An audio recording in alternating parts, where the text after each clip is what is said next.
We begin this morning with new information on President Trump's search to fill the pending vacancy on the Supreme Court following Justice Anthony Kennedy's retirement announcement this week.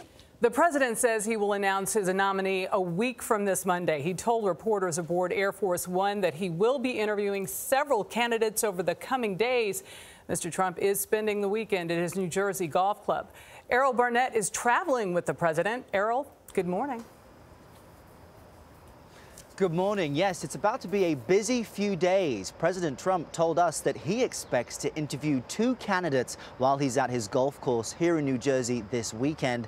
And the president was sure to highlight that 2 women are on his short list. This will be in addition to interviews that will take place on Monday when the president returns to Washington.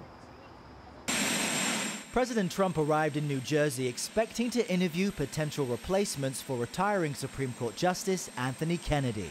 Look, I like them all. I think they're 5, but I've got it down to about 5. CBS News has learned there are 2 leading contenders: Brett Kavanaugh, a 53-year-old circuit judge in Washington, and 46-year-old Amy Coney Barrett, who the president recently appointed to the 7th Circuit in Chicago.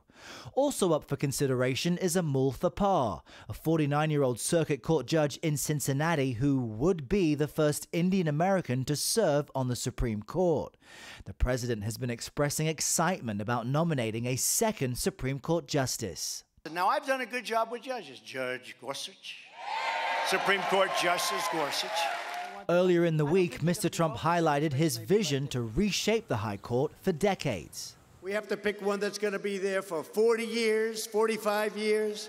And reminded supporters his judicial nominees only survive if Republicans keep control of the Senate. We will vote to confirm Justice Kennedy's successor this fall. Republican Senate leader Mitch McConnell wants to make use of his party's razor-thin majority now because Democrats might win back control of the upper chamber after the midterm elections. Courting key votes, the president hosted 6 senators at the White House Thursday, including 3 vulnerable Democrats. Are you ready to fight? Yeah! This week, Democratic efforts to push off confirmation votes until next year were quickly rebuffed. Ain't gonna happen.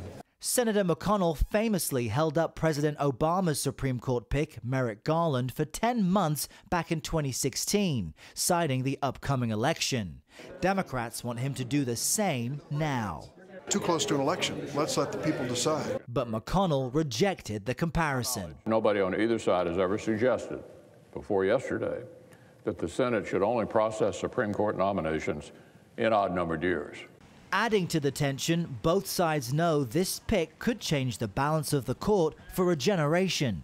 What's at stake is whether or not we will continue to recognize or not a woman's right to choose.